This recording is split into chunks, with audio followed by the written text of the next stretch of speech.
Okay. Thank you so much for agreeing to do this, Rabbi. I want to dive right in by first asking you if you have seen evidence of xenophobic behavior or racism that's affected you or the members in your congregation. So, thank you, Kelly. I appreciate the opportunity to connect with Faith Group and share some thoughts about these very important issues. The simple answer is yes, and I'm very concerned. But let me start at a little bit of a different place. Jews and Jewish people, Jewish communities have a history of being strangers in strange lands. And one way to understand something about Jews is to look at what is repeated more often than anything else in the Torah, or our holy scriptures, part of the Bible, which is to take care of the widow, the orphan, and the stranger. And underlined about the stranger is that a reminder that why do you need to take care of strangers? Because you were strangers in the land of Egypt. So you know what that's like. Right? So then we get to America, kind of fast forward, right? And we have this experience that seems to be progressing to a place of less and less anti-Semitism, more and more kind of acceptance, and even maybe absorption, assimilation, acculturation into America. And in the last, I'm going to say 5 to 10 years, because it's in that period of time that we have shootings here in Kansas City and killings at the Jewish Community Center and at Village Shalom. Paradoxically and mysteriously, killing Christians, which is kind of hard to fathom in and of itself when someone is setting out to declaring that he wants to kill some Jews. And I want to suggest and recommend to people, if you're not familiar with these phrases, blood libel, for example, protocols of the elders of Zion, right? The name Leo Frank. Leo Frank, in the relatively early 1900s, was lynched, accused of a blood libel. A blood libel goes back to the medieval times, which is that typically it was around Passover, right, / Easter, a conspiracy theory that Jews used the blood of Christian children to make matzahs, which is the unleavened bread on Passover. Of course, matzah has a lot to do with the story of the Exodus and Passover and so forth. And it is actually really hard to trace where this conspiracy theory came from. Sometimes there are roots and threads you can follow back, and sometimes there aren't. Anyhow, this is how the Anti-Defamation League was born after Leo Frank was lynched by a mob in this context of being accused of this mysterious disappearance and murder of a young Christian woman who had worked at a factory that he was managing. And then, well, there's a Jew in the vicinity, so there you go. So it's worthwhile for people who want to understand, because I find that even a few days ago, as I was working at a polling station on election day, right, with 12 people on a team, and we didn't know each other beforehand. We spent an intense day together, and a couple people took the opportunity to approach me during the day and basically ask this question of, I don't get it. I don't understand. What do people have against Jews, right? What is it, right? So, which I really appreciate that stance, because they're basically communicating, I'm aware that this is happening, right? And I don't subscribe to that and don't identify with it, but I'm trying to figure out, what is it? What can the members of the faith club do to show our support, show our solidarity better? I think, first of all, it's a question of sensitivity of Americans, which is really all of us. Right? But in particularly with respect to Jewish people and anti-Semitism, right, or hatred / mistreatment of Jews for being Jews, right?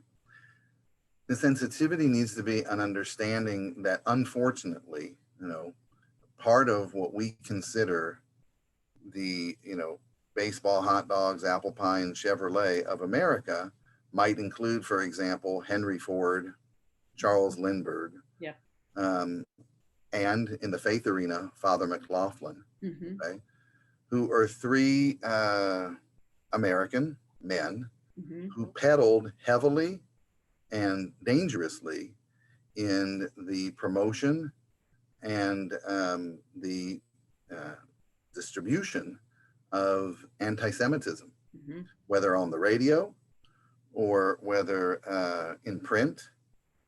Henry Ford is responsible for taking what was a forgery conspiracy in and of itself, the Protocols of the Elders of Zion, which was published first in Russia, and translating it to English and bringing this idea that the Jews control the world, and therefore any problem would ultimately be the fault of the Jews.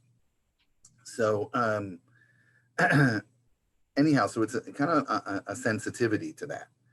It's really worthwhile taking a look at a piece that I only read 2 weeks ago for the first time, called Skin in the Game. It is a profound, fascinating piece of analysis by a Black man who's trying to understand white supremacy and white nationalism as a way to survive and thrive and what he calls gain freedom, right? By understanding what this is all about.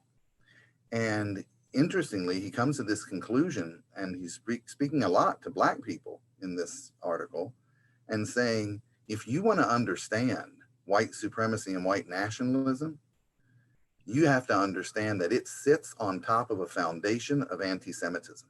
Wow. Right? Wow. So this is not, well, they happen to hate Blacks, they happen to hate Jews, right? This is connected. Right? And this anti-Semitism fuels this white supremacy and this white nationalism, which, by the way, is really interesting because, Jews and Judaism and Jewish is not a race.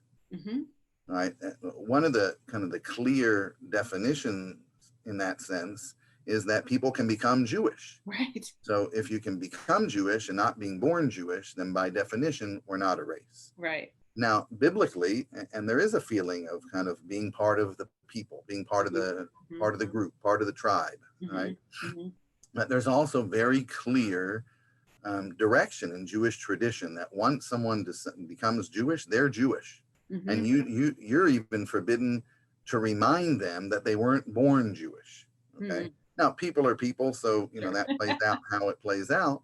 But the point is, it is a paradox, because many Jewish people, and I'm one of them, don't see myself as white. I see myself as Jewish, if you have to look at it that way, right? So now I'm aware that my skin color is such that if I don't have my yarmulke on, I can pass for white. And I strongly believe that if the majority of Jewish people in this country had darker skin color, that we'd have a different story of Jews in America, right? But still, when you're looking at Jewish people, right, from a white supremacist nationalist perspective, and this person reminds us of this in the article, saying they don't see you as part of them, right? Whether you want to be or not, for as far as they're concerned, you're this other race. You may not see yourselves as a race. So, we're vying with these different forces. But I also, want to give another couple examples of what can happen and where some hot buttons can be pushed. Jesus can become a real hot button issue, and that's really interesting since he's Jewish, Right. right? And was not Christian, didn't know Christian, Right. right? And didn't have the New Testament, right? And basically had the Torah, right? And seems to have been an amazing, dynamic, wise rabbi, character, leader. So, for example, when we're praying together as a group of different faiths, and Christians pray in Jesus's name, okay? Yeah. Now, I'm not going to say that's anti-Semitic, okay? But what it is it's an automatic kind of, this is the way we pray. And I'm not even going to say okay or not okay, but it's something that needs to be discussed. Okay? Because what does that mean to Christians? What does that mean to Jews? What does that mean to Muslims, right? Or anybody else, right? When we're in a group setting like that. And I would say from a Muslim perspective, just to give an example, it is jumping to the conclusion that all Jews hate Arabs because there is a conflict going on in the Middle East that's really important, okay?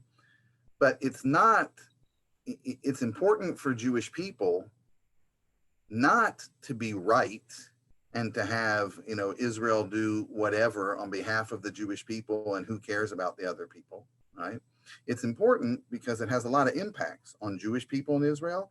And by the way, people who are from other faith traditions, which are significant, Muslims and Christians in Israel, and the rest of the Middle East. But it is clear to me as someone who grew up here, who raised my kids for several years in Israel, and is Israeli and American, that kind of Arab hatred or Muslim hatred is not taught. I'm not saying there's no one that has those views, but they are outliers, marginalized. This is not kind of behind closed doors. We all hate Arabs. And I think that puts distance between us. So let me say this. I think to end, in terms of moving forward and what could people of goodwill like the Faith Group do, I think it's two main things, which is what Faith Group is about. Learning about other faith traditions, about other groups of people, their beliefs, their backgrounds, their behaviors, and to understand what is the meaning that those groups and those individuals in those groups make of those things, instead of kind of hearing something and making your own meaning of that from outside the group. So it's learning. And this is probably the most important, which is standing with. It is impossible to underestimate 2 years ago, when the worst anti-Semitic attack in the history of the United States happened in Pittsburgh on a Shabbat holy morning in synagogue. And I think it was 11 or 12 people were killed. Maybe a week, or maybe it was less than a week afterwards. It might have been the Thursday afterwards. And by the way, something similar happened after the shootings here. Okay, that there was a gathering at one of the synagogues with several thousand people, many of whom were not Jewish, from other faith traditions, from different communities, maybe no faith tradition, but they came to stand with. And I'll tell you, and it makes me tearful now thinking about it, because when those attacks happen, part of what's being communicated is you're alone.